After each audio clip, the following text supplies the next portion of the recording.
Sony WF-1000XM3. That's a long name indeed. This AirPods Pro competitor packs in active noise cancellation and a bunch of other neat features. It's got a rather large and not so pocketable soft touch case and a much less satisfying click. Sony's got a companion app that will hopefully make up for its shortcomings. The app is not required for you to use the headphones, but it will be needed if you wish to use the 360 Reality Audio service, which is Sony's version of Dolby's Atmos, kind of. Sony has paid extra close attention to the fit and has been generous enough to include 3 pairs of silicone ear tips and 3 pairs of memory foam ear tips. Also, there's a tiny Type-C to Type-A charging cable for the folks with a wall outlet very close by. Not sure how many people are actually going to use it.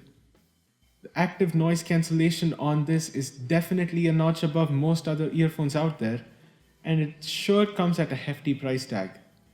Having tested them for 2 weeks now, I've noticed that these touch inputs are very responsive. Right next to the touch surface is the noise cancelling microphone with some added bling. They give about 6 hours of playback and 3 recharges with the case with noise cancelling on, which is about 24 hours in total. But with noise cancelling off, it increases to 32 hours. The silicone tips do give a secure fit in many more ears than the regular AirPods do. And the weight is also very well balanced. They don't feel like they're about to fall out. The memory foam tips though are the real deal. Pop these bad boys on and put on that ANC to get lost in the world of music.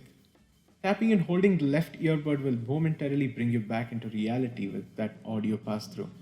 The companion app isn't the best out there just because of its gimmicky features like the adaptive sound control, but the ambient mode settings and the input customization are some things that are very well done. It's importantly got the EQ settings with a bunch of presets to fit your style of music perfectly. It did seem buggy at times, but hey, it's getting the job done. The tap inputs can be assigned to your liking with this wide variety of options, and also the built-in Google Assistant and Amazon Lady are very friendly.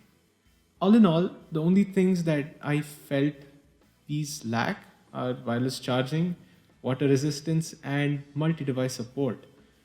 Other than that, at this price, they are absolutely a buy for 2020 if you hate the AirPods Pro. Talking about the AirPods Pro, that is the next video in this lineup, so do stay tuned. Slap like if you like this video, hit subscribe, and also that notification bell to get notified when the next video comes out on this series. Thank you for watching 3 Minute Tech, and see you guys later.